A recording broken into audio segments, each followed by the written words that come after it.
പാലക്കാട്ടെ ബ്രൂവറി വിവാദം ഇങ്ങനെ ചൂടുപിടിക്കുമ്പോൾ ഇപ്പോൾ ചർച്ചയാവുകയാണ് വർഷങ്ങൾക്ക് മുൻപ് അടച്ചുപൂട്ടിയ ആലപ്പുഴയിലെ വാരനാട് മദ്യനിർമ്മാണശാല. ഉൽപാദന ചെലവ് കൂടുതലാണെന്ന് ചൂണ്ടിക്കാട്ടി 2015 മുതലാണ് സ്ഥാപനം ഘട്ടം ഘട്ടമായി പൂട്ടിയത്. പാലക്കാട് ബ്രൂവറി വിവാദം ചൂടുപിടിക്കുമ്പോൾ ചർച്ചയാകുന്ന മറ്റൊരു പേരുണ്ട്.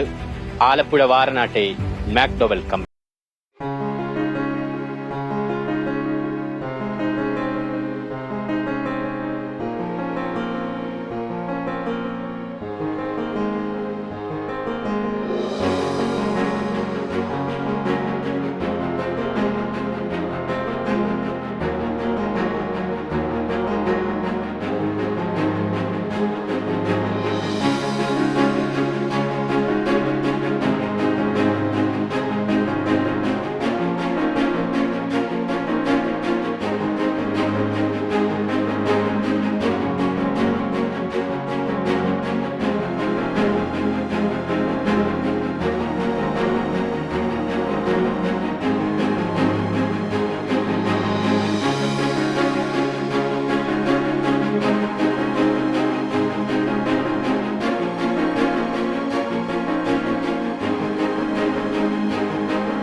വാരനാട് മദ്യനിർമ്മാണ കമ്പനി.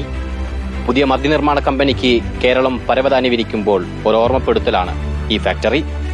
വീഡിയോ ജേർണലിസ്റ്റ് സജിത് കുമാറിനൊപ്പം reporter Sarath S, Alappuzha. United Spirits വാരനാടിന് സംഭവിച്ചതെന്ത്, അവിടുത്തെ എങ്ങനെയാണ് പൂട്ടലുണ്ടായത് എന്നതൊന്ന് ഓർക്കുന്നത് നന്നായിരിക്കും ബ്രൂവറി വിവാദം ചൂടുപിടിക്കുമ്പോൾ.